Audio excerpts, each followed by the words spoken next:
En esta oportunidad nos va a hablar del testimonio y la doctrina del Cardenal Pi.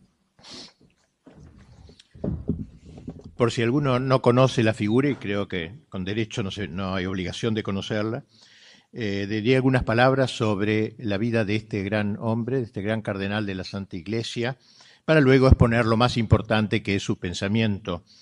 Él nació en Francia en el año 1815, era hijo de un humilde artesano dedicado a hacer zapatos, y él nunca renegaría de ese pasado modesto a pesar de que su fama, ya en vida, trascendería toda Europa. Sus primeros estudios los hizo en Chartres, en un colegio común, y luego creyó tener vocación sacerdotal, entró en el seminario menor, y ya desde entonces dejó traslucir el filón militante de su carácter. Tenía 15 años cuando redactó un poema que no constituía propiamente un elogio de la Revolución Francesa. Ingresó luego, terminó sus estudios en el seminario en París y ya ahora lo tenemos sacerdote. Se había impuesto él una especie de reglamento personal en que se comprometía a llevar adelante una vida espiritual seria y a perfeccionar su formación doctrinal. Sus autores preferidos eran San Agustín, Santo Tomás, San Francisco de Sales, Bossuet, y la lectura de los padres de la Iglesia fue para él un venero de sabiduría y de textos, de frases. Con San Juan Crisóstomo, San Ambrosio y San Agustín decía: se conoce de memoria a los filósofos y los políticos de hoy y se aprende a rebatirlos.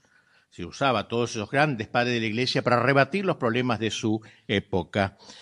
Pi se abocaba con entusiasmo a su ministerio sacerdotal. Sobre todo, dedicó sus primeros años a la formación de grupos de jóvenes en la cultura y en la religión. Él experimentaba un contagioso entusiasmo por el templo de Chartres, lo conocía piedra por piedra y en él veía toda la cosmovisión medieval, brillante, rebosante, y por eso amaba tanto este templo. ¿No es acaso evidente, decía, que el cielo y la tierra, la gracia y la naturaleza, todos los tiempos y lugares pertenecen a aquel que ha construido este templo para sí? De todos los puntos del edificio, ¿no oís acaso como una voz que os grita: yo soy católico, mío es el cielo, ved en mis vitrós, los ángeles y los santos, yo soy católico, mía es la tierra, ved esas olas de fieles inundando mis naves, yo soy católico, mía es toda la creación, ved esa vegetación de piedra en mis esculturas, todos los reinos de la naturaleza, yo soy católico, mío es el tiempo, ved esos zodíacos colocados en la puerta del templo, es decir, todo el templo era para él una exaltación de Cristo, de la realeza de Cristo, que va a ser, como veremos, el tema principal de su docencia. Pronto fue elegido obispo auxiliar de esa misma ciudad de Chartres y más adelante, resumiendo breve y claro estos años de su vida, es nombrado arzobispo de Poitiers, una ciudad del sur de Francia muy importante. No se trata, por cierto, de que el obispo deba ser un intelectual. Él estaba muy convencido de eso, él lo era, pero no le daba tan enorme importancia. Vamos a describir un poquito su figura de obispo. Se trataba de que tuviese el instinto y el olfato, dice él, de la verdadera doctrina. Para él eso es lo que hace un obispo, que tenga el olfato de la doctrina. O sea, de que ame sinceramente la verdad, de que guste penetrarla, saborearla, que sepa llamar bien al bien y mal al mal, decía. El más grande error, escribe, de los males acaece cuando los pastores, cediendo a los anhelos de su siglo, o llevados por su actividad natural, olvidan poner en la base de todas sus obras el fundamento de la doctrina. ¿Cómo cumplirán su ministerio los que están encargados de distribuir el alimento sólido de la verdad a ellos mismos, si ellos mismos se alimentan de viento? Y por eso él quería ser un obispo alimentado de la doctrina, entendía que era uno de sus oficios principales. Él entendía que ese amor a la doctrina lo debía llevar como obispo a la denuncia del error. La denuncia del error es la otra cara del amor a la verdad. Podríamos decir, haciendo una semejanza con las palabras de Cristo, si dices que amas la verdad y no odias el error, eres un mentiroso. Pi nos ha dejado algunas reflexiones sobre este tema. El día que asumió como obispo de Poitiers, en el discurso inaugural dijo: Episcopus ego sum, yo soy obispo. A título de tal, soy entre vosotros el cónsul de la majestad divina, el embajador de Dios. Si el nombre del rey mi maestro es ultrajado, si la bandera de su hijo no es respetada, si los derechos de la Iglesia y de su sacerdocio son desconocidos, si la integridad de su doctrina es amenazada, yo soy obispo. Por tanto, hablaré, levantaré mi voz, mantendré alto el estandarte de la verdad, el estandarte de la verdadera libertad, que no es otro que el estandarte de la fe, el estandarte de mi Dios.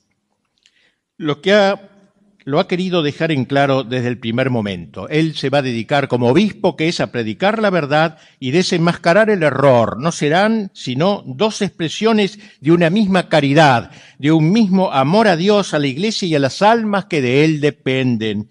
Cuán necesaria era una actitud semejante en la Francia que agonizaba, donde muchos fieles podían hacer suyo aquel lamento de Fulberto Carnot que el mismo Pi cita en uno de sus sermones: no hay obispo en las Galias, no hay obispo inflamado de celo por la ley santa que se levante para romper el bloque de los errores. Por eso jamás Pi vaciló en abandonar el episcopado. La palabra episcopo significa el que está alto en un mangrullo, viendo desde lo alto para ver si viene el enemigo, como un buen pastor. Eso es ser episcopo. El episcopio nunca quiso abandonar ese mangrullo, ese episcopio, y a quienes objetaban su varonil tesitura respondía: el obispo no comete una usurpación de funciones cuando, colocado como un centinela para observar el espíritu y la marcha de los tiempos, dice a la generación que lo rodea lo que hay que pensar, lo que debe temer, lo que puede esperar. Desde su atalaya, agrega, es un centinela siempre en observación, siempre presto a lanzar el grito de alarma si a lo lejos aparece el enemigo. No eran pocos los que pensaban que, dada la enorme vigencia del liberalismo triunfante desde la Revolución, era preciso ser prudente, había que callar, esperar, confiar al tiempo la solución de los problemas. Pi sale al paso de dicha objeción, recordando que, si bien es cierto que se despojaba de sus vestidos él sería capaz de despojarse de sus vestidos para darlo a los pobres, de ninguna manera iba a abandonar la obligación de hablar de Jesucristo, dice, porque en todo movimiento de lo que se llama el mundo moderno no es otro que Jesucristo quien está en juego. O sea, más allá de las discusiones políticas, el tema era teológico, cristológico. Cuán bien se le aplican las palabras que él mismo refiriera a su antiguo obispo de Chartres. Decía en discurso cuando murió aquel obispo: este generoso atleta, siempre atento a las cosas importantes, no se apasionaba jamás por las cosas pequeñas. Aquel pontífice era un guerrero, no un enredador. No me gusta la guerra a golpes de alfiler, dijo un día. Cuando hay que hacerla, trato de hacerla a cañonazos. Ese fue su precursor en el obispado. La defensa de la verdad exige entereza de alma. Si al decir de Pi el cristianismo es una religión de coraje, una religión de lucha y de combate, parece evidente que los pastores de la Iglesia deberán caracterizarse eminentemente por la virtud de la fortaleza. El obispo, por estar colocado en una cúspide, cual vigía de su pueblo, la habrá de poseer en grado supremo. En varias ocasiones, Pi exaltó la belleza de la fortaleza episcopal, así como su urgente necesidad, precisamente en una época de generalizada cobardía. Es al obispo, escribe, a quien mejor cuadran las palabras de la Escritura: vir sapiens fortis et vir doctus robustus et validus. Varón sabio, fuerte, y varón docto, robusto y resuelto. Pi no oculta su admiración por la fórmula bíblica vir sapiens et fortis, fuerte y sabio. La sabiduría sin la fortaleza queda sin realizarse, permanece trunca. A su vez, la fortaleza que no va acompañada de la sabiduría solo atina a golpear sin sentido. Un texto de la Escritura le ayuda a describir mejor la solidez que caracteriza al obispo verdaderamente fuerte. El pastor, dice citando al Génesis, resultó piedra de Israel. Decidme si es posible acercar dos palabras a cuyo acoplamiento la inteligencia esté menos preparada. Un pastor y una piedra. Pastor et lapis, o como se lee en otra versión, pastor et rupes, pastor y roca. La idea del pastor lleva consigo la imagen de la dulzura, de la ternura. La piedra, por el contrario, expresa la solidez, la resistencia. ¿Cómo conciliar en una misma personalidad esas maneras de ser tan dispares? Parecería imposible. Sin embargo, el mismo Cristo lo quiso así al decirle a Pedro que era piedra y que sobre esa piedra edificaría su iglesia. Por tanto, es pastor, pero al mismo tiempo es piedra. Cuando Cristo elige a un hombre mortal para serlo vicario de su amor, comienza por darle un corazón pastoral, el más delicado, el más amante, el más entregado de los corazones. Luego, por otra transformación, lo hace también entrar en la especie, en la categoría de los elementos sólidos. Te digo que eres piedra, te conviertes en roca, en granito. Todos los dardos se estrellarán contra esta piedra. La comunión, pues, de estos dos sustantivos, pastor et lapis, pastor y piedra, ese era el modelo que había elegido para su sacerdocio. Hablemos ahora de la doctrina de él. Él nos ha dejado 9 volúmenes que se publicaron poco después de morir, donde están todos sus sermones, sus alocuciones pastorales, sus discursos. Yo he leído todo eso y esa síntesis que luego está publicado en un libro, Canal Pi, del cual saco estas ideas. Él se va a enfrentar sobre todo contra la Revolución Francesa, será el gran adversario. Ya había pasado casi un siglo, el tiempo en que él está predicando, pero era el veneno existente que todavía subsiste, no solo en la sociedad política, sino también en la Iglesia, porque había varios obispos liberales, no eran todos como él era mirado con no muy buenos ojos en general. Él va a señalar que hay un gran error en nuestro tiempo. Es importante ir a lo fundamental para no quedarse en batallas, digamos, periféricas. Y ese error es el naturalismo. Por otra parte, muchos tiempo después, en el siglo XX, Del Noche me dijo una vez en una conversación que él pensaba que la religión del anticristo, cuando llegue el momento del anticristo, será el naturalismo. No será otra que el naturalismo. O sea que estamos en tiempos bastante terminales, ya que ese naturalismo está dominando en buena parte la sociedad contemporánea.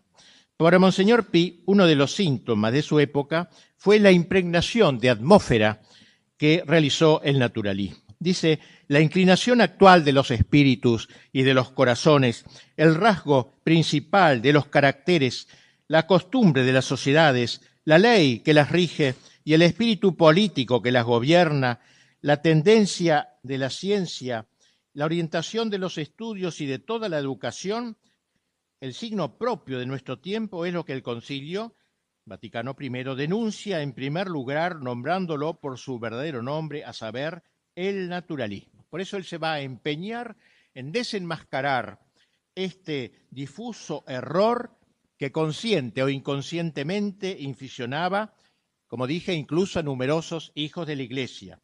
Pero antes de exponer el contenido de esta herejía que era muy nueva en su momento, se aplicará en señalar su origen, su filiación, porque como bien dice, toda época tiene sus raíces, así como todo hombre tiene sus antepasados. El naturalismo no es un aerolito que cayó de Marte un día, nada viene de sí mismo. Y por eso se va a aplicar a estudiar el árbol genealógico, centrándose principalmente en el análisis de los últimos siglos. Las herejías condenadas por el Concilio de Trento, observa, estaban de acuerdo en 2 puntos: el rechazo del magisterio y el sometimiento de las cuestiones religiosas al juicio de cada individuo. Y en continuidad con esos errores iniciales, los hombres se dejaron llevar por la pendiente que creara la herejía hasta llegar al abandono, a veces no exento de desprecio, de la esfera teológica, del orden sobrenatural, El orden sobrenatural apareció entonces como supremamente superfluo, y la naturaleza, en cambio, exaltada por la Revolución Francesa, la razón, la naturaleza, como poseyendo en sí misma las luces, las fuerzas y los recursos necesarios para ordenar todas las cosas de la tierra, el entero orden temporal, para trazar la conducta de cada individuo, para proteger los intereses de todos y para conducir a los hombres a su destino final, que no es otro que la felicidad. Esta es la quinta esencia del naturalismo, la pretensión dogmática y práctica de reducir todo a la naturaleza, pretensión que del Concilio I, Vaticano I, calificó con este nombre de naturalismo. En este sistema, afirma Cardenal, la naturaleza se convierte en una especie de recinto fortificado y campo atrincherado donde la criatura se encierra como en su dominio propio, inalienable, y allí se instala como si fuese completamente dueña de sí misma, munida de imprescriptibles derechos, teniendo que pedir cuentas sin nunca tener que darlas a nadie. Y aquí descrito lo que se ha dado hoy más adelante en llamar el inmanentismo, es decir, la actitud del hombre que se encierra en el reducto de su propia naturaleza, al modo de aquellos topos que viven bajo la tierra y que porque nunca han sacado la cabecita de la cueva donde vive, cree que todo ese mundo se reduce a la cueva y no ve el magnífico horizonte que le abre la salida de la cueva y el cielo inmenso que la cubre, está allí encerrado. Trágicamente lamentable, pues, la actitud del naturalista que se autoconfina en sus estrechos límites humanos y se resiste a participar de ese vuelo ascensional al que Dios le invita, el vuelo de la verticalidad de la naturaleza divina.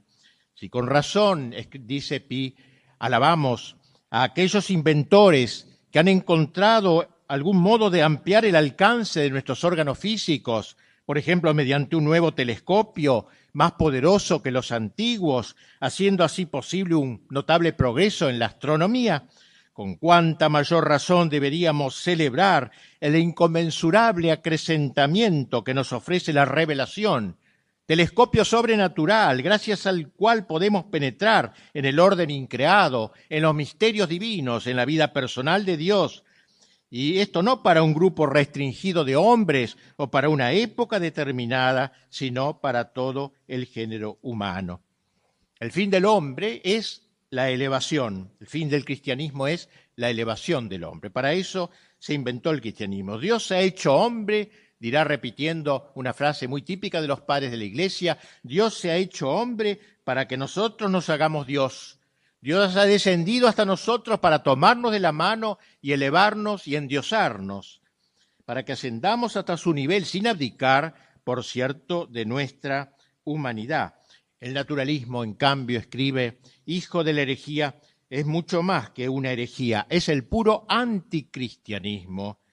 La herejía niega uno o varios dogmas, el naturalismo niega que haya dogmas y que pueda haberlo. La herejía altera más o menos las relaciones divinas. El naturalismo niega que Dios sea revelador. La herejía expulsa a Dios de tal o cual porción de su reino. El naturalismo lo elimina del mundo, de la creación, de la sociedad. Por eso es lo contrario estrictamente el naturalismo del cristianismo. Una oposición tan frontal suscita en el naturalismo como necesidad intrínseca suya una suerte de pasión obstinada para destronar a Cristo, para expulsar a Cristo, para marginar a Cristo de todas partes, de los corazones y de las sociedades, erradicarlo de todos los reductos humanos sobre los que tiene alguna pretensión, arrinconarlo y por fin desterrarlo definitivamente. El cristianismo, valga la redundancia, se centra en el misterio de Cristo.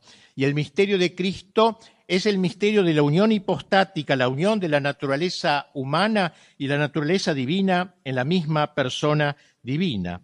Por un acto libre de amor, Dios celebró sus nupcias con el hombre, un matrimonio trascendente entre su naturaleza y la nuestra. Tal matrimonio no conoce divorcio posible, subsiste y subsistirá eternamente en Jesucristo, Dios y hombre al mismo tiempo. Naturaleza divina y naturaleza humana siempre distintas, pero irrevocablemente unidas por la unión hipostática. Está en el plan de Dios, observa Pi, que tal unión se haga extensiva a toda la raza de la que el Verbo encarnado es cabeza, de modo que ningún ser individual o social pueda dividir lo que Dios ha unido para siempre, pueda romper esa cohesión necesaria entre lo divino y lo humano.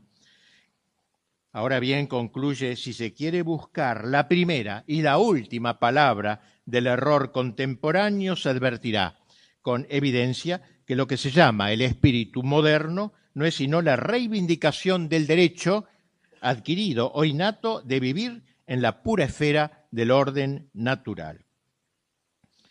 Considera Pi que para descubrir el origen último del impío y anticristiano proyecto del naturalismo sería menester desgarrar el telón que vela las misteriosas profundidades del universo angélico.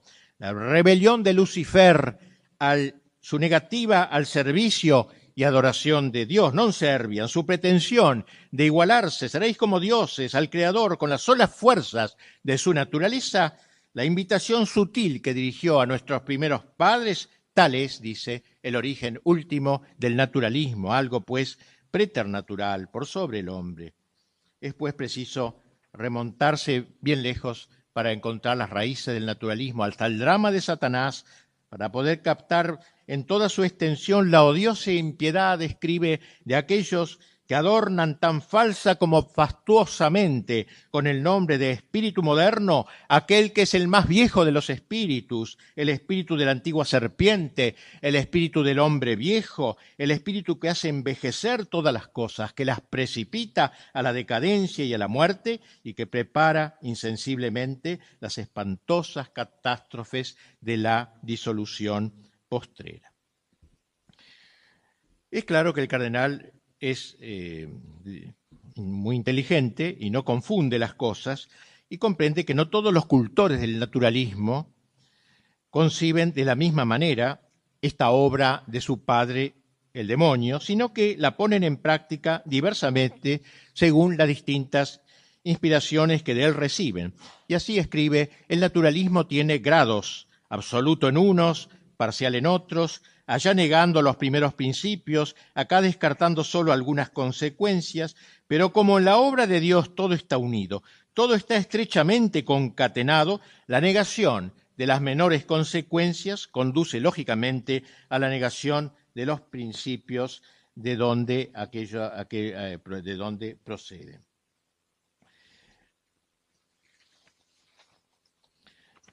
Es lo de Pascal lo que le pasa al hombre naturalista. El hombre naturalista quiere elevarse, quiere creer que todo está en sus manos y en el fondo se animaliza. Recordemos aquella parábola espléndida del hijo pródigo. El joven pide el dinero, el capital de su padre y corre la aventura desbocada de la libertad y cuando cree que tiene todo el mundo en sus manos pierde todo y ¿qué le queda? Nada. Arrodillado delante de los chanchos, de los cerdos, envidiando las bellotas de los cerdos. Es decir, aquel que quiso ser príncipe, independizarse de su padre para jugar con la aventura de la libertad, acaba subhumano, acaba bestializado. Hay una expresión griega muy rica que usan los padres y en la cual recuerda también el cardenal Pi, y es dos palabras que son muy parecidas, solo una letra distinta griegas, ¿no? Una es theiosis y otra es theriosis, con una R-ro en el medio. Theiosis significa divinización, theos es Dios, sis significa movimiento hacia la divinización, theosis. Y theriosis, que casi igual, pero con una letra más, significa movimiento hacia la animalización. Cerceros es animal. O sea, el hombre ha sido llamado o a la seiosis o a la ceriosis, o a endiosarse o a animalizarse. No existe el hombre químicamente puro. Así que el hombre que se resiste a elevarse al orden sobrenatural y se enquista en el orden natural no se queda ahí, pasa al orden contranatural, como luego lo indicaría Chesterton en uno de sus famosos acertos. En lo de Pascal, si el hombre no se eleva, decae. Si no tiende a hacerse ángel, se convierte en bestia. O aquello que decía San Agustín, el que cae de Dios, cae de sí mismo. No fue por casualidad que nuestros padres, luego de cometer el pecado de origen, hubieron de vestirse con túnicas hechas con pieles de animales, precisamente mostrando que al haber perdido la comunión con Dios, entraron en comunión con el mundo animal. Queda pues firme, concluye nuestro cardenal, que no hay refugio para la naturaleza fuera de Jesucristo. Del naturalismo brotan dos corrientes, son dos hijos del naturalismo. Uno de ellos en el campo intelectual, que es una de las expresiones más notables del naturalismo, según lo censura el cardenal, y es el racionalismo. A este respecto enseña esta naturaleza en la que uno así se encastilla y con la que se arma contra Dios, sin duda es ante todo la razón privada, la razón. Por eso el racionalismo es un hijo del naturalismo, viene del mismo error, son dos palabras sinónimas. Con todo, resulta claro que el hombre no pone solamente a Dios su razón revelada, sino también puede poner su voluntad, sus potencias, sus apetitos, sus pasiones, todo su ser. De ahí que si se toman las palabras en sentido riguroso, la segunda expresión sobrepasa la primera, naturalismo, considerando que el naturalismo cubre un error más vasto, más absoluto, más radical que el racionalismo. Sea lo que fuere de la distinción que conviene establecer entre naturalismo y racionalismo, el hecho es que este último ha recibido el aval expreso del mundo moderno. No fue fortuito que la exaltación racionalista llegase hasta su paroxismo en la idolatría de la diosa razón que los franceses revolucionarios pusieron en la Catedral de Notre Dame, Nuestra Señora, sacando la imagen de la Virgen y reemplazándola por una prostituta real frente a la cual se tiraba el incienso de la adoración, la diosa razón. Y como bien dice Pi, aun cuando no se arribe a este extremo payasesco también, si uno asiste, dice, a congresos, asambleas, reuniones, en todas partes se escucha estos dos aforismos que no son sino uno. La verdadera filosofía no puede tener su complemento fuera de sí misma. Y el otro, cualquier filosofía que reconozca otra autoridad diversa de la razón, se deshonra a sí misma.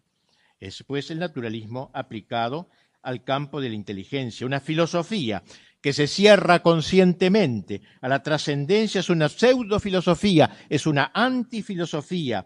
El mismo nombre de filósofo pareciera que está obligando a su portador a aceptar las luces de la revelación, ya que si tal es el que busca la verdad y el que ama la sabiduría, de cualquier parte que la verdad y la sabiduría vengan hacia él, no puede rechazarlas sin rechazar a la vez el título mismo de filósofo. Ahora bien, concluye el cardenal, he aquí que el filósofo racionalista se hace precisamente un punto de honor permanecer en su error y en su ignorancia, negándose a prestar oídos a la palabra directa de Dios. Por lo que se ve, el naturalismo reivindica para la razón el derecho de permanecer abandonada en su debilidad nativa y defiende obstinadamente, como una herencia inalienable de la humanidad, la facultad de ignorar y de equivocarse.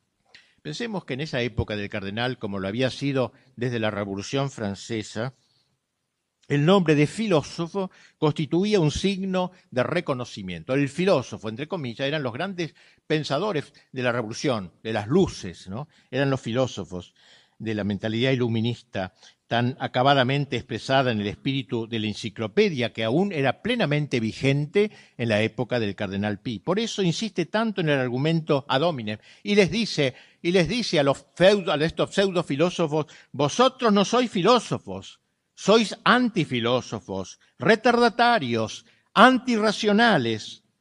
A este respecto trae a colación un pertinente texto de San Atanasio, donde se percibe una especie de anticipo de la refutación que merece el racionalista. Recuerda aquello que decía él, que para refutar a los herejes modernos hay que ir a los padres, que nos dan las recetas contra los errores actuales.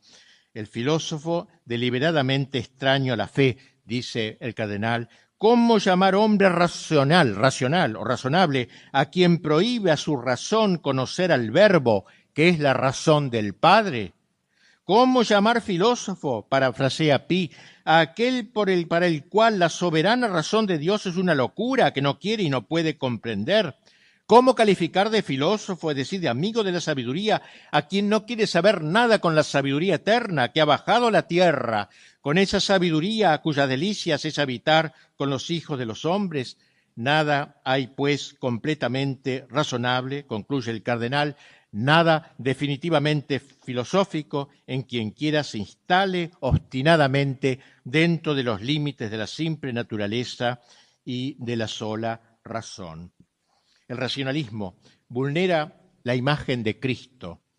Corrompen los racionalistas la noción sobrenatural de la encarnación, no viendo en Cristo sino un hombre más ricamente dotado por Dios, el hombre más dotado de la historia de la humanidad, como algunos decían de ellos, el hombre que marcó un hito fundamental en el progreso de su marcha siempre ascendente, un sabio, que bajo forma de religión cosechó las mejores tradiciones de la filosofía espiritualista que lo había antecedido.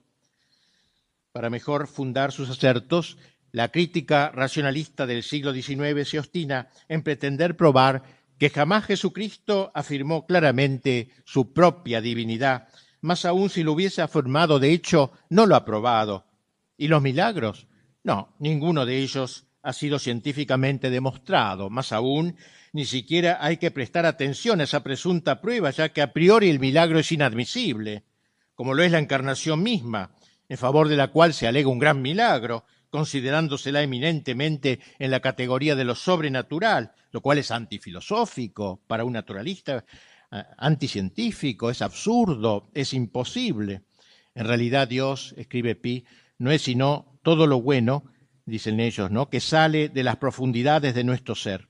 Y Jesucristo no es sino uno de los nombres sublimes que eligió la humanidad para recordar lo que ella es y embriagarse con su propia imagen. Ante semejante desfiguración del misterio del Verbo encarnado, Pi estalla en santa indignación. El Cristo de estos filósofos no es el Señor Jesucristo que yo adoro, es un Cristo psicológico, concebido por el espíritu del hombre, nacido de su inteligencia. El que mi fe me revela es concebido por el Espíritu Santo, nacido de la bienaventurada Virgen María. Aquel Cristo vino de abajo, brotado de las entrañas de la humanidad. Mi Jesús descendió de lo alto, salió del seno del Padre eterno. Aquel Cristo no es sino consustancial al hombre, el mío es consustancial a Dios. Es su propia razón lo que ellos adoran, adorando al verbo abstracto que han inventado. Yo humillo mi razón ante la de Dios, adorando al verbo encarnado que me ha sido predicado. ¿Quién es ciego, escribe, sino aquel que tras haber leído las publicaciones de este tiempo no ve que lo que siempre está en causa es Jesucristo? Se hable de política, de economía, siempre lo que está en causa es Cristo, porque hay que erradicarlo, hay que marginarlo de la sociedad moderna. Sí, la cuestión vital, dice, que agota al mundo moderno es saber si el Verbo de Dios encarnado permanecerá sobre los altares o si bajo una forma más o menos atenuada, la diosa razón lo suplantará en medio de nosotros. Tales son las manifestaciones más destacadas del racionalismo, que sería la cara intelectual del naturalismo. Pero hay una otra segunda cara, una cara volitiva, digamos, que toca la voluntad más bien, y es el liberalismo, el segundo gran hijo de la Revolución Francesa y del espíritu del naturalismo. El liberalismo, pues, en el ámbito de la política se manifiesta sobre todo. Históricamente, la introducción del naturalismo en el ambiente europeo coincidió con la aparición de una nueva figura, la figura del burgués. El burgués es el protagonista de la Revolución Francesa y de la modernidad. Y su anhelo en favor de una libertad siempre más autónoma, siempre más independiente de toda religación. Entre los diversos eslogans que la revolución hiciera circular, ninguno más convocante, claro, que el de la libertad. Libertad de pensamiento, libertad de prensa, libertad de religión. La palabra liberal, aclara el cardenal Pi, es de por sí una noble palabra. Santo Tomás llamaba liberal al hombre desprendido, dadivoso. No merecen, dice dicho nombre, los sostenedores de tantas invenciones delirantes que se apartan de la doctrina de aquel que ha venido a traer la verdadera libertad. Esos hombres quiméricos, señala Pi, ni siquiera han advertido el lado verdadero de sus propias doctrinas. El liberalismo, en el mejor de los casos, tolera que Jesucristo sea reconocido en la sociedad con tal de que renuncie a ser la única verdad, que renuncie a su realeza, que abdique. Incluso los liberales católicos, aclara, aceptan vivir en un sistema de reticencias que difícilmente podrán explicar el día del juicio ante aquel que dijo: quien me haya proclamado y confesado ante los hombres, yo también lo proclamaré y confesaré ante mi Padre Celestial. La gente de nuestro tiempo se sigue reconociendo cristiana, aunque sea por inercia, dice el cardenal, y por tanto el cristiano que se codea todos los días con otros cristianos tiene espontáneamente 1000 ocasiones de declararse tal. Sin embargo, el católico liberal que encierra la fe en el reducto de su corazón, cuando se termine su vida, advertirá que ha hablado de todo, pero no se atrevió a hablar de un tema, de la realeza de Cristo. Mantuvo la verdad cautiva, la oprimió con un injusto silencio, no la proclamó para no herir la libertad de los demás. A estos cristianos camuflados, Cristo les dirá en su momento: no os conozco. Casi sin quererlo, dice el cardenal, vienen a mi recuerdo aquellos gerasenos de que se habla en el capítulo 8 de San Mateo. Más de una vez los judíos habían experimentado la tentación de usar la violencia contra Jesús y habían tratado de lapidarlo. Aquellos más prudentes y moderados, habiendo visto los prodigios obrados por Cristo, le rogaron suavemente que pasase más allá de sus fronteras, que se fuese. Así que una manera es pegarle a Cristo y otra manera es decirle: ¿por qué no te vas? ¿Por qué no te retiras? No de otra manera, dice, se comportan los liberales, principalmente los que pretenden seguir llamándose católicos. En modo alguno atacan a Cristo, más aún lo aceptan en su fuero interno, pero nada hacen para que sea reconocido como rey. Señalan límites a un imperio que no conoce fronteras. Pi es categórico a este respecto: la plaga del liberalismo es propiamente la plaga de las sociedades actuales. Primero se atentó contra el poder, tratando de independizarlo de sus fundamentos superiores. Dios, que es causa primera y universal, ha querido gobernar a través de las causas segundas y particulares, mediante hombres determinados, y en ese sentido el poder humano tiene algo de divino, ya que solo Dios es el principio de toda jerarquía. El poder político no procede originariamente de abajo, del número, de la voluntad de algún hombre o de un hecho histórico, de un pacto social, ni depende del sufragio de las multitudes. Es cierto que tales instancias, aclara el cardenal, pueden contribuir exteriormente a la concreción de un poder determinado, pero no constituyen su origen metafísico. A lo más actúan proveyendo la materia. Pues bien, acota, lo que había sido predicho se ha cumplido. Después de los 3 siglos que siguieron a la muerte y resurrección del Señor, siglos de resistencia a la buena nueva, los príncipes y con ellos todos los poderes públicos fueron entrando paulatinamente en la Iglesia. Fue toda la época que preludió la cristiandad, el movimiento de progreso hacia la realeza de Cristo, y enseguida se aplicaron para ir adecuando, dice, la legislación según la ley de Cristo. En una de sus admirables cartas de San Agustín a Bonifacio, general bizantino, le decía: una cosa es para el príncipe servir a Dios en su calidad de individuo, otra en calidad de príncipe.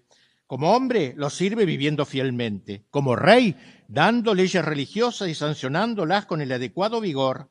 Los reyes sirven al Señor en cuanto reyes, cuando hacen por su causa lo que solo los reyes pueden hacer.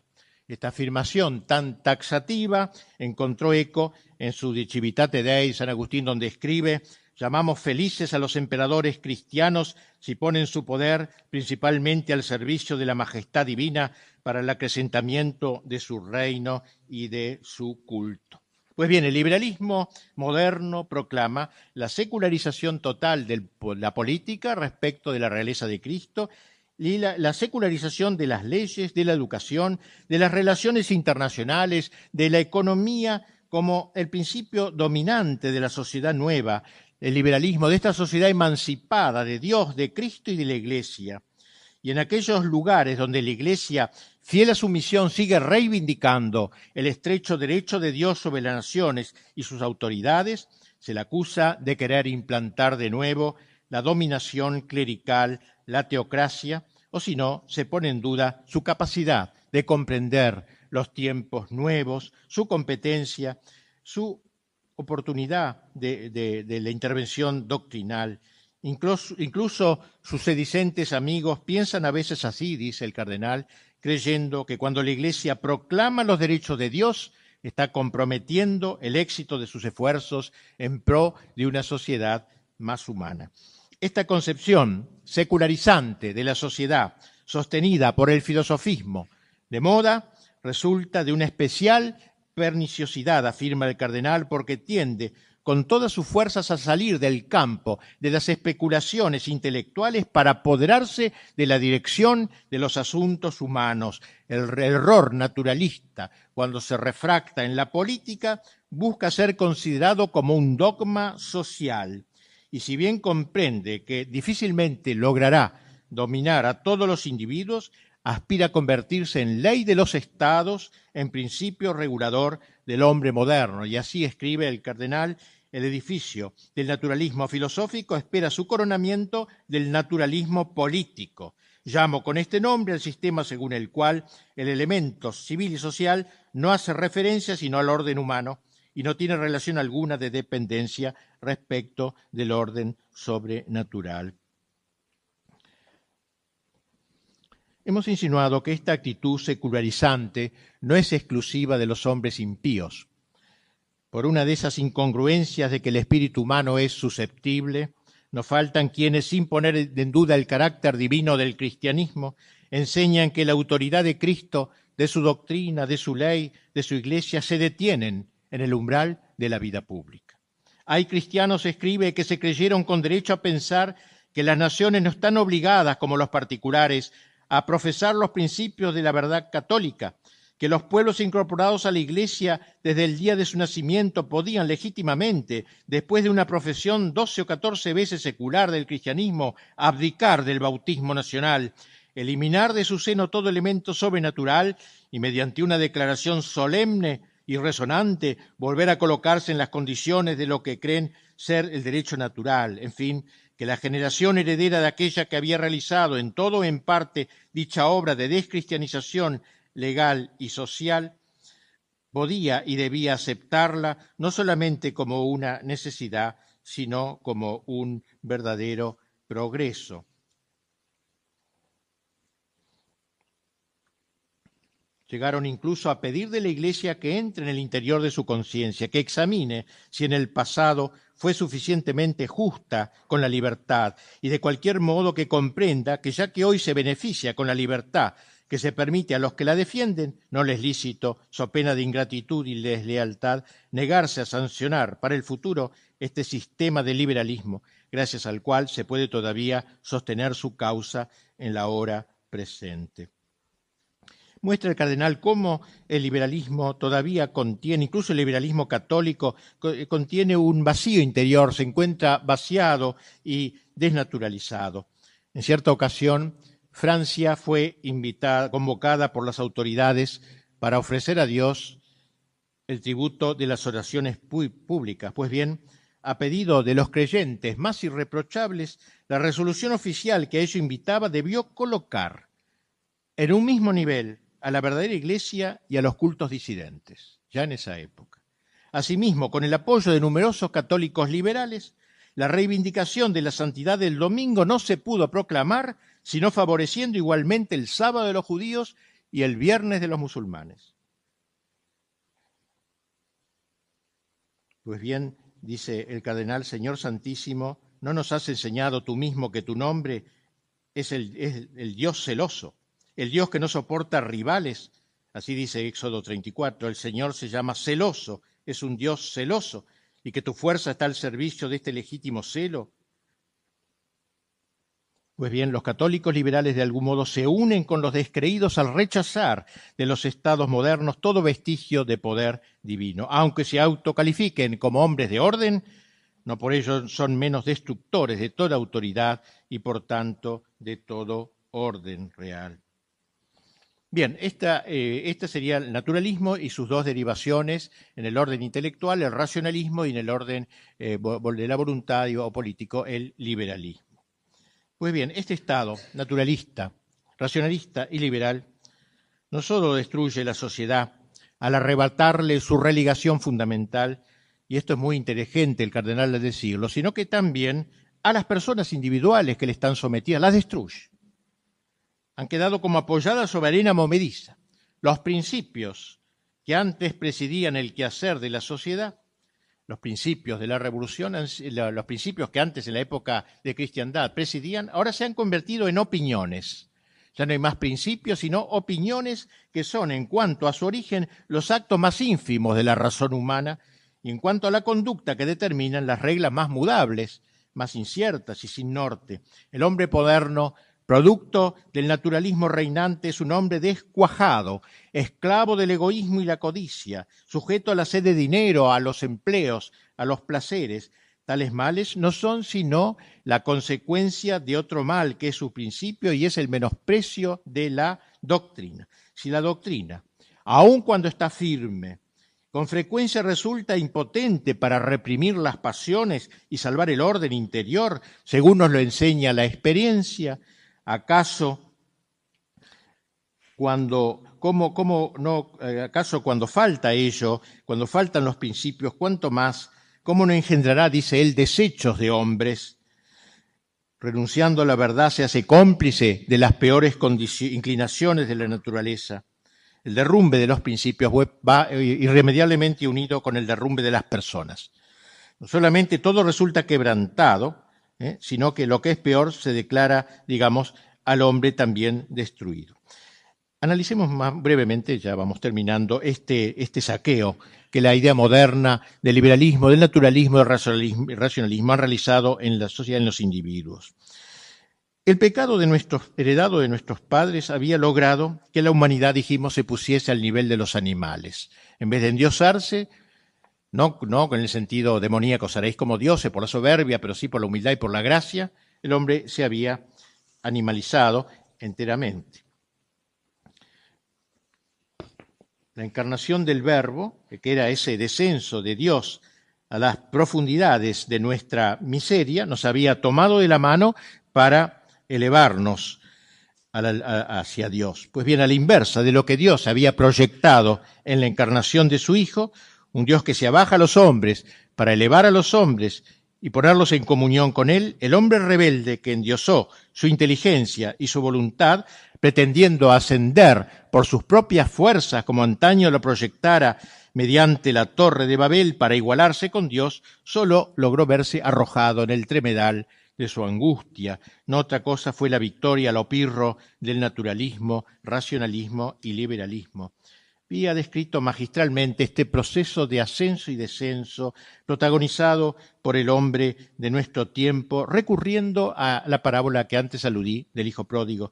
Un padre tenía dos hijos, dice magníficamente, un padre tenía dos hijos, la razón y la revelación, la naturaleza y la gracia. Su patrimonio era indiviso y debía permanecer tal, pero he aquí que un día la razón comenzó a reclamar su parte, la parte de la naturaleza, con el deseo de vivir en adelante separada de la gracia y de la revelación. Padre, dame la parte que me corresponde. Así pidió la razón su independencia, y Dios se la dio.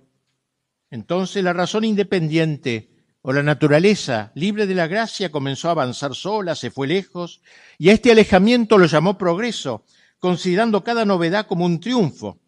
Sin embargo, no le duró mucho su felicidad. Pasando los años, comenzó a comprender que el llamado libre pensamiento lo iba vaciando interiormente. Era la lujuria de la razón desatada, que no vacilaba en desposarse con todos los amantes de turno, sin por ello sentirse satisfechas, la ruina de la razón, de la naturaleza, he aquí a dónde termina el drama y la historia de 3 siglos de emancipación. Y comenzó a sentir hambre. El hambre, el hombre del escepticismo, del filosofismo, advierte que se va muriendo y de inanición. Entonces la razón, que no había querido sujetarse a Dios, se vendió a un hombre, a una escuela, a una secta, llegando al extremo de su derelicción al ver que aquel hombre lo condenaba a apacentar puercos. Antaño gloriosa, ahora se encontraba en un nivel inferior al de los animales, experimentando envidia de lo que comían los cerdos, impotente incluso para realizar esos viles deseos para saciar su hambre con ese pasto de la animalidad, y ninguno se lo daba. Y la segunda parte del discurso, no menos bella que la primera, describe el retorno de la razón extraviada, los esfuerzos de los grandes convertidos de nuestro tiempo para levantarse, rendirse a la nostalgia de Dios y dirigirse hacia el Padre de las Luces, la alegría de la Iglesia cuando ve que por fin la inteligencia del pródigo abjura de sus errores y el abrazo del Padre. De aquí la parábola aplicada a toda la historia de los últimos siglos en su acontecer sucesivo. Por desgracia, aún no hemos llegado al momento de la conversión. El hombre moderno se sigue cerrando a la nostalgia de la verdad que invade su corazón, prefiriendo seguir aferrado a las bellotas. Es lo que se lee en el último versículo del Salmo 48, el hombre no ha perdurado en su esplendor y se ha hecho semejante a las bestias que perecen. La razón endiosada ha hecho irracional al hombre de nuestro tiempo. El pretendido ascenso no ha sido sino un vergonzoso descenso. Y así el hombre ha quedado expoliado, ha quedado saqueado. Pi trae aquí a colación el testimonio de aquel doctor que había sido obispo de su misma diócesis de Poitiers, el gran San Hilario, del cual el cardenal pidió al Papa que lo hiciera doctor de la Iglesia, como se lo hizo en aquel tiempo. Pues bien, San Hilario decía esta frase, que él usaba la frase de San Hilario como si fueran de él. Dice San Hilario: la caña tiene elegancia, balancea su tallo con gracia, pero no contiene nada sólido. Su corteza es reluciente, pulida, agradable, pero el interior está vacío. Así es el hombre del siglo, seguía diciendo San Hilario. Posee el brillante barniz de la educación mundana, pero es hueco y vacío del fruto de la verdad. A la belleza especiosa de afuera corresponde la perfecta nulidad de adentro. Carece de consistencia, su movilidad se pliega a todas las exigencias del acomodo, obedece a todos los vientos de la opinión, no esconde en sí meollo alguno de espíritu ni de verdad. Vacuo como la caña, pues elegante, mas sin sustancia, puro barniz, pero sin meollo, balanceándose según los vientos que soplan. Qué perfecta descripción del hombre naturalista, del hombre moderno. Pone también el cardenal Pi algunas figuras tomadas del Evangelio de cómo ha quedado este hombre despojado. A mí, mis juicios son muy, muy inteligentes. Así, por ejemplo, al comentar aquel milagro, recuerdan en que Jesús curó a una mujer poseída de un espíritu que la mantenía enferma desde hacía 18 años, dice el Evangelio. Estaba siempre inclinada la pobre, al punto que en modo alguno podía mirar hacia arriba, hacia lo alto. El género de esta enfermedad le parece ser típica del hombre moderno. El hombre moderno es un hombre que vive inclinado, va a decir. Es la suerte del hombre que se deja absorber por los pensamientos de la tierra. No mira más que la tierra, perdiendo todo atractivo por los bienes del cielo. Son aquellos que no están más que en busca de honores, de negocio, de posesiones o de cosas peores. Ahora bien, agrega con San Gregorio, todo esto mira hacia abajo. Todo mira hacia abajo. Y cuando la criatura racional se deja aprisionar por tales lazos, pierde su verticalidad original. Dios nos hizo verticales y no horizontales como los animales.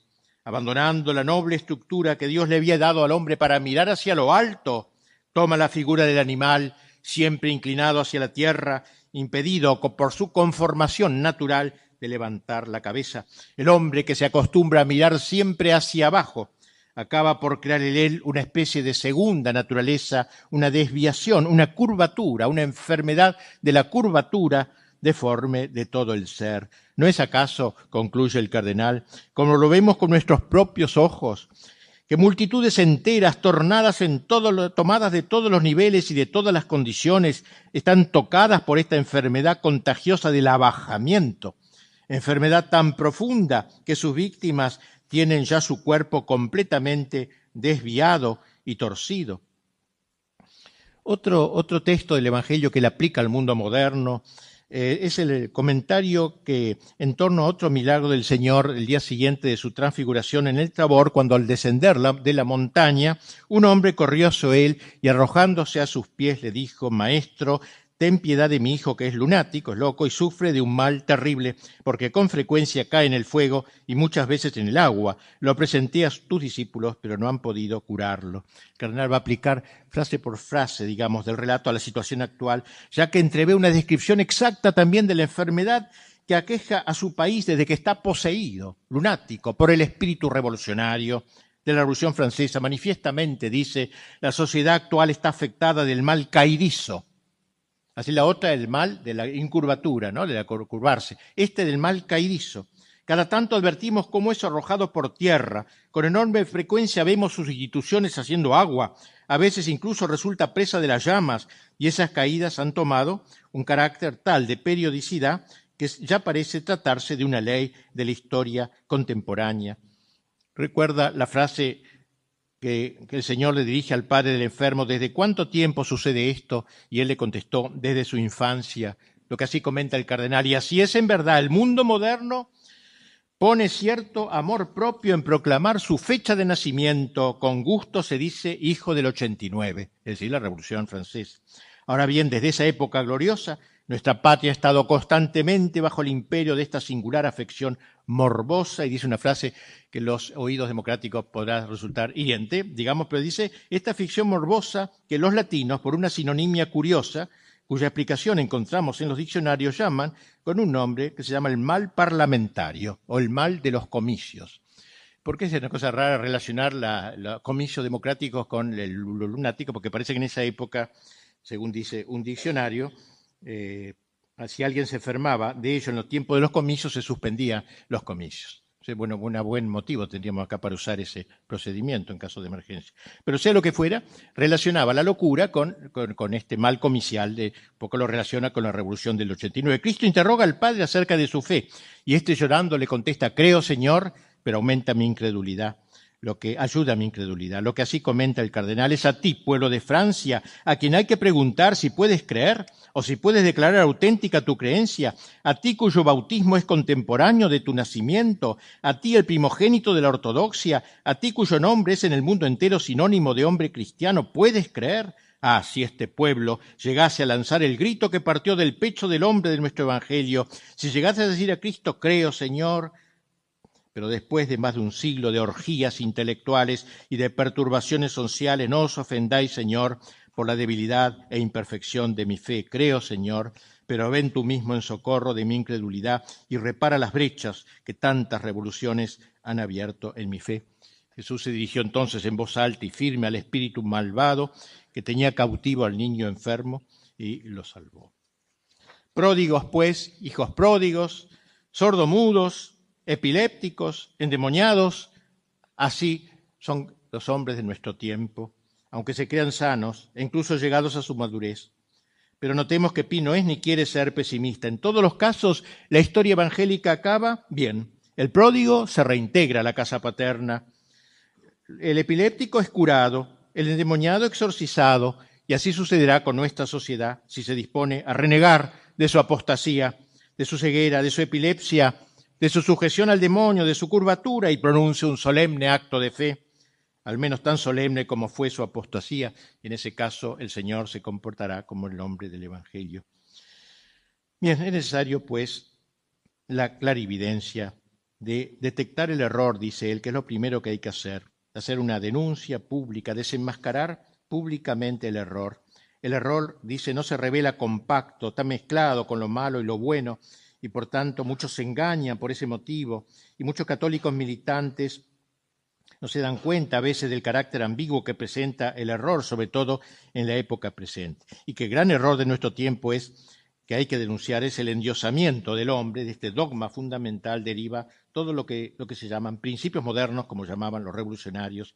La soberbia del hombre que sueña con ser Dios está en el origen de la soberbia de las sociedades que pretenden constituirse en instancia suprema. Habrá que mostrar la insuficiencia de una moral independiente de Dios. El Dios de la moral natural no derramará su bendición sobre quienes desprecian el código de su Hijo encarnado. Y darse cuenta sobre todo que esta lucha es una lucha que nos trasciende. Es la lucha de las dos ciudades, la ciudad de Dios y la ciudad del mundo. Los errores de una época solo cobran inteligibilidad a la luz de este enfrentamiento entre Babel y la Iglesia. Por eso es necesario, dice él, ese trabajo de detectación de los errores. Muy importante, detectar los errores es un elemento esencial en la militancia contrarrevolucionaria, que provoca irritación y a veces hilaridad en la gente del mundo. No importa, dice, hemos visto hombres sabios, incluso doctores y jueces en Israel que se ponían a sonreír cuando nosotros nos lamentábamos por los signos calamitosos y los excesos criminales de nuestro tiempo. Y bueno, en segundo lugar, hay que afirmar los principios, evidentemente, no solo quedarse con la denuncia de los errores. Hoy más que nunca se requiere luz, iluminación, proclamación franca de la verdad y del deber. Y para eso, dice, lo primero que hay que hacer es recuperar el sentido de las palabras. Si existen palabras mal definidas, dice, bajo cuyo envoltorio engañoso toda una generación acepta como axiomas ciertos las cosas más desprovistas de sentido y de verdad. Por ejemplo, libertad, igualdad, fraternidad, etcétera. Por tanto, salir al rescate de las palabras. Es lo que hicieron, dice la enciclopedia, pero al revés. Tomaron todas las palabras y las descristianizaron, las vaciaron de contenido. Esta era la estrategia que proponía. La deificación del hombre, pero en Cristo. Tal es, decía él, el fin primordial del sílabus del Papa Pío IX, proclamar el derecho del hombre a Dios. Enseñar que Dios es el Dios de los pueblos tanto como de los particulares. El derecho a Dios. El hombre tiene derecho a Dios. Y el hombre, o sea, los derechos, el derecho a ser bien gobernado, también el hombre tiene ese derecho. Bien, entonces, pero dice que claro que lo importante es que sea Cristo la piedra angular, que Cristo sea la clave de bóveda de todo el edificio personal y social. Y toma aquella frase de Jesús, donde 2 o 3 estén reunidos en mi nombre, allí estoy yo en medio de ellos. Y lo desarrolla así, dice, como se ve, Jesucristo está presente entre nosotros. Digo mal, está en medio de nosotros, decía San Bernardo, en medio, escucháis, y no en un rincón. El error y el crimen de nuestras sociedades modernas, crimen inconsciente en algunos, lo sé, consiste en querer empujar, querer arrinconar a Jesucristo en una esquina, en un ángulo, querer aprisionarlo en un compartimento de la cosa pública. No lo queremos así, porque sabemos que el Dios hecho hombre tiene derecho a impregnar todas las partes del cuerpo social, ya que su Padre lo puso en el medio, lo instaló en el centro, en medio de vosotros estoy yo, en centro de la humanidad liberada, de la sociedad regenerada por su sangre. Comencemos por ponerlo en el centro de nuestras obras, por instalarlo en medio de nuestras reuniones, en medios, digo, y no en un rincón. Bien, otra que afirma en este combate, en esta militancia, es que la revolución no se corrige desde adentro, no es aceptando los principios de la revolución. Muchos buenos católicos piensan que así se va a salir de ella, otros piensan que todo se va a arreglar con el tiempo, que el tiempo va corrigiendo lentamente los excesos, y esto también él le dice, hay que ser claro, dice, he hablado del liberalismo impío que aspira a derrocar el cristianismo para construir sobre sus ruinas el edificio de la libertad. O vosotros que nada en común tenéis con dicha impiedad, pero que profesáis las doctrinas de un catolicismo liberal irrevocablemente inscrito en el catálogo de los errores condenados por la Iglesia, prestad atención, no es junto al fundamento cristiano, es sobre este fundamento mismo que debe elevarse el orden social. Fuera de allí solo hay derrumbe, caducidad, caída, solo hay desorden y anarquía. Por un justo juicio de Dios no llegaréis al timón de la miserable política, ese verdadero flagelo del liberalismo católico, ese juego de péndulo que no logrará sino destruir la religión. Dice, ya se han realizado todas las condescendencias imaginables, ya el liberalismo católico ha hecho todas las concesiones posibles, demasiada diplomacia en el manejo de la verdad no nos honra ante sus ojos. Nada mejor que concluir esta idea con la famosa frase del cardenal Pi, que se la dijo un día a la cara al emperador Napoleón III, después de haber ensayado todo, majestad, ¿no habrá llegado finalmente la hora de ensayar la verdad católica? Para eso se necesita caracteres recios, para una militancia frontal, combatientes de la fe en el seno de un mundo cada vez más cristiano. Y recuerda aquella frase de los griegos, del antiguo filósofo, que en la plaza de Atenas estaba a mediodía con una linterna. ¿Y qué hace usted con la linterna? Si hay sol, busco un hombre, decía, porque no había ningún hombre en Atenas. Donde Cristo ha desaparecido, dice Pi, no quedan ya hombres. Los que parecen tales no son hombres, sino sombras de hombres. Nuestras patrias paganizadas podían repetir con plena razón lo que decía aquel paralítico puesto al borde de la piscina. No encuentro un hombre que me acerca. Ya lo creo, no hay hombres, dice Pin, donde no hay caracteres. No hay caracteres donde no hay principios, doctrinas, afirmaciones. No hay afirmaciones, doctrinas, principios donde no hay fe religiosa y por tanto fe social. Haced lo que queráis, no tendréis hombres, sino por Dios. Bien, terminamos porque ya es la hora. Pensando que, recurriendo a una frase que ya le he dicho tantas veces, pero alguno de los que tengo presente capaz que no lo oyó, y en homenaje a él la digo. Es esta frase del gran Solzhenitsyn, que acaba de morir hace muy poco tiempo, que estando en la Universidad de Harvard, me parece, pronunció una conferencia, y en ella dijo que al salir de Rusia, él que había pensado que Occidente estaba muy bien y vio que era un desastre, tan desastre casi como la Rusia soviética. Y entonces pronunció ese discurso dentro del cual, donde enrostra a Occidente sus errores, y dentro del cual hay una frase que me parece muy lograda y que resume absolutamente la vida del cardenal Pi y el pensamiento del cardenal. Hay un refrán alemán que dice, Mut verloren, alles verloren. Cuando se pierde el coraje, todo está perdido. Hay otro refrán latino que dice, cuando se pierde la lucidez, se está al borde del abismo. Pero yo me pregunto, prosigue Solzhenitsyn, ¿qué sucederá en una sociedad donde se produce la intersección de las dos pérdidas, la pérdida de la lucidez y la pérdida del coraje? Tal es, a mi juicio, la situación de Occidente. Lucidez y coraje. La lucidez dice relación con la inteligencia y el coraje con la voluntad.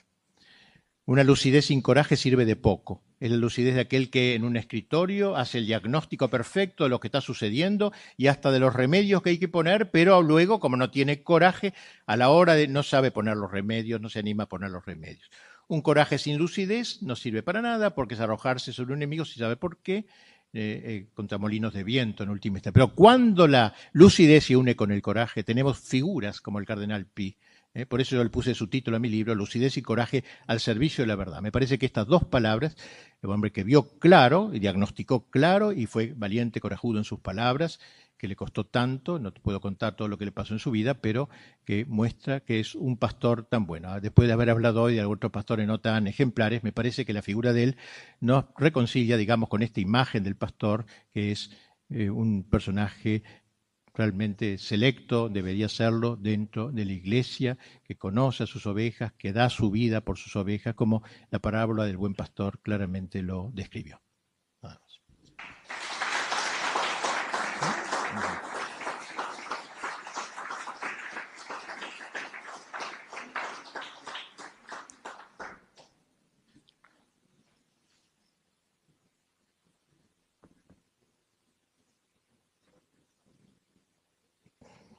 El principio de pienso, luego existo es naturalista, racionalista. Bueno, fue lo que inventó Descartes para tratar de afirmar que uno puede llegar a una verdad. Decía, pienso, por tanto hay una verdad ya que existo. Si no existiera, no pensaría. Él lo hizo con buenos fines para mostrar que es posible llegar a la verdad, pero produjo en el pensamiento filosófico un subjetivismo que luego fue llevado adelante por los grandes pensadores alemanes como Kant y Hegel. En ese sentido fue negativo. La intención de él fue otra, pero hay un cierto racionalismo en aunque él era católico práctico.